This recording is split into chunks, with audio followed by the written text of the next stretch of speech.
Primary স্কুলের মানসম্পন্ন শিক্ষা ব্যবস্থা নিশ্চিতে বাৎসরিক ছুটি কমানো হবে বলে জানিয়েছেন প্রাথমিক শিক্ষা উপদেষ্টা ডক্টর বিধান রঞ্জন রায় পোদ্দার। বছরে 180 দিন ছুটির থাকায় লেখাপড়ায় বিঘ্ন ঘটছে বলে মনে করেন তিনি। উপদেষ্টা জানান, প্রতিযোগিতা বাড়াতে পঞ্চম শ্রেণীতে বৃত্তি পরীক্ষা চালু করা হচ্ছে। সেই সাথে শিক্ষার্থী ঝরে পড়া ঠেকাতে চলতি মাসের শেষে বা অক্টোবর থেকে 150 উপজেলায় মিড ডে মিল চালু করার পরিকল্পনাও নেওয়া হয়েছে। গণস্বাক্ষরতা দিবস উপলক্ষে সচিবালয়ের সংবাদ সম্মেলনে এসব কথা বলেন তিনি। রিপোর্টে জানাচ্ছেন মাহবুব কবির চপল। নানা অব্যবস্থাপনার কারণে সরকারি প্রাথমিক বিদ্যালয়ে সন্তানদের ভর্তি করাতে আগ্রহ হারাচ্ছেন অভিভাবকরা, ঝুঁকছেন বেসরকারি স্কুলের দিকে। সরকারি স্কুলের অনেক শিক্ষক তাদের সন্তানকেই পড়াচ্ছেন কিন্ডারগার্টেন স্কুলে। প্রাথমিক শিক্ষা উপদেষ্টাও মনে করছেন, সরকারি স্কুলগুলোতে মানসম্পন্ন শিক্ষা দেয়া হচ্ছে না, বাড়ছে ঝরে পড়ার সংখ্যা। এজন্য অতিরিক্ত ছুটিকেও দায়ী করছেন তিনি।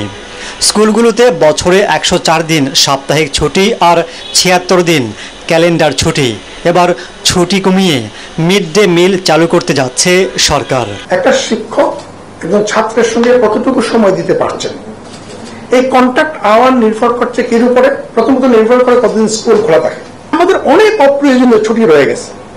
আমরা প্রথম চেষ্টা করছি ছুটিকে কিছু কমায় নিয়ে আসা যায়। আমাদের একজন শিক্ষককে শিক্ষা বহির্ভূত বিভিন্ন কাজে বিভিন্ন মন্ত্রণালয়ে কাজে লাগাচ্ছে, যেন শিক্ষাটা কোনো গুরুত্বপূর্ণ বিষয় না। আমরা চেষ্টা করতেছি এখন এটিকে চিহ্নিত করে এই বিষয়টা কেমন রোধ করা যায়। 16 বছর পর আগামী ডিসেম্বরে সরকারি প্রাইমারি স্কুলের পঞ্চম শ্রেণীতে বৃত্তি পরীক্ষা চালু হতে যাচ্ছে। বেসরকারি স্কুলগুলোকে এর আওতায় না নেওয়ায় চলছে সমালোচনা। এর কারণ ব্যাখ্যা করেন উপদেষ্টা। আমাদের প্রাইমারি স্কুলগুলোতে যারা পড়ে এদের বেশিরভাগ অংশই হচ্ছে গিয়ে অর্থনৈতিকভাবে তুলনামূলকভাবে খারাপ অবস্থানে রয়েছে, এবং অনেকেই কিন্তু এই যে ঝরে পড়ার হার বাড়ছে, মূল কারণটা অর্থনৈতিক।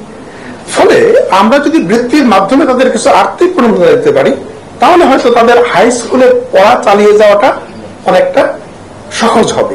চাকরির শুরুতে 11তম গ্রেডে বেতন, প্রধান শিক্ষক পদে শতভাগ পদোন্নতি সহ 3 দফা দাবিতে আন্দোলন করে আসছেন প্রাথমিকের সহকারী শিক্ষকরা।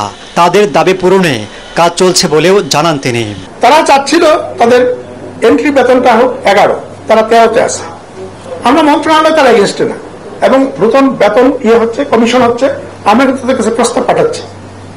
ফলে শিক্ষকদের প্রকৃতপক্ষে আমাদের বিরুদ্ধে আন্দোলন করার মতো এইসব পয়েন্ট আর ভ্যালিড পয়েন্ট নেই। উপদেষ্টা বলেন, মামলা নিষ্পত্তি হলেই 32,000 প্রাথমিক বিদ্যালয়ে প্রধান শিক্ষক পদে নিয়োগ দেওয়া হবে। মাহবুব কবির চপল, ATN বাংলা, ঢাকা।